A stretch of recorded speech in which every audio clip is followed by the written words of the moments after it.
This is Robert at Virginia Farm Bureau's Grain Division. Glad to bring you the Merchandiser Minute for Friday, June the 5th, 2020. Let's take a look at how the futures markets closed in Chicago for the week. July corn closed up 6 cents for the week to close at $3.31. July soybeans closed up a beautiful 24 cents a bushel for the week to close at $8.67.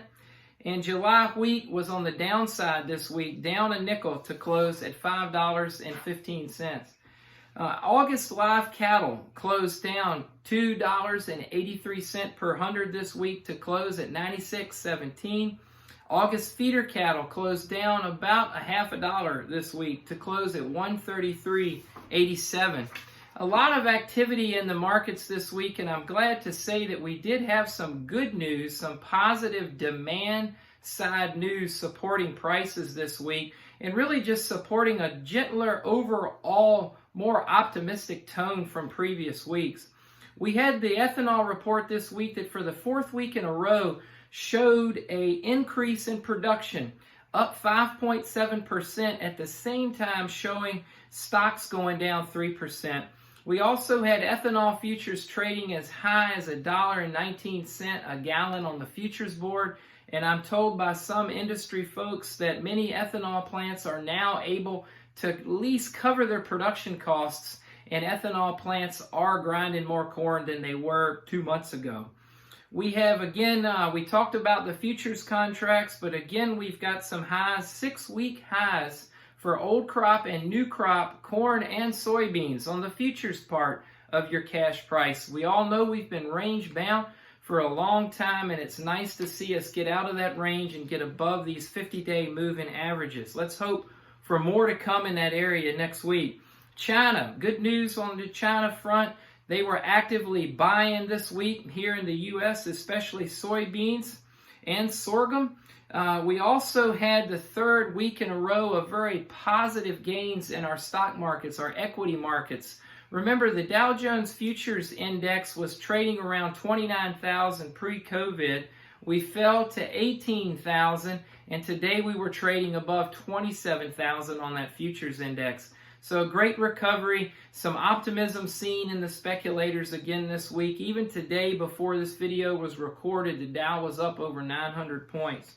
At the same time this week, a safe haven investment for many speculators around the world and investors that we know is the dollar futures index, and that had a sharp decline this week, which probably has propelled some of those export sales that we got. The dollar was down this week, and that is helpful to exports. And it was great to speak with you all week long and to see the kind of work y'all got done. That's good news. A lot of y'all were finishing up your first cut in hay. Some of you were weaning calves, planting beans, dribbling nitrogen or spreading nitrogen on corn. It was remarkable, and congratulations on getting a lot done. The week started off a little touchy on Monday morning at 8 a.m. when we received an announcement from China that they were not allowing their commercial government entities to purchase U.S. soybeans or pork. We found out by Tuesday afternoon that that report wasn't correct, and as we've said earlier here, China was buying all week. We saw OPEC plus Russia decide this week to keep production cuts in place. Lots of anxiety in communities around the country, including here in Virginia, over peaceful protests as well as protests that weren't so peaceful, and how governments are handling that. We're going to be watching for more of that next week and how that might impact price direction in the future. A lot of information around two kind of outside influencing stories this week. One yesterday with the court that ruled on dicamba usage, and another Wednesday, the Justice Department indicting 4 chicken integrators and processors for price fixing between the years of 2012 and 2017. A lot written about that this week. Take a look at that. We did definitely see a big increase in basis for soybeans at Gulf ports this week. That coupled with some exporters who told me this week ocean going freight did drop some. That was probably another reason China was buying, and then therefore why basis bids were increasing at the Gulf. So that's all good news. And good news out of the hog industry this week. We saw daily kill numbers top 430,000 head of hogs per day.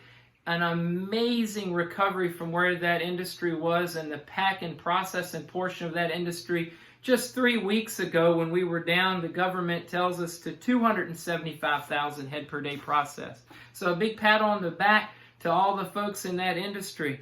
We got great numbers from the USDA this week on crop quality. We saw the report on Monday afternoon that rated the corn crop at 74% good to excellent nationwide, rated the soybean crop at 70% good to excellent nationwide. Those crop progress numbers on Monday also showed Virginia's corn as being 83% emerged.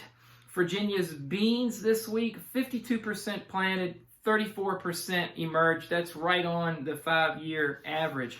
So next week, we're going to be obviously watching for political news. We know we're in a political market right now as far as how it impacts your futures price, how different rallies and protests around the country might affect that. We're also going to be keeping our eye, like always, on North American weather.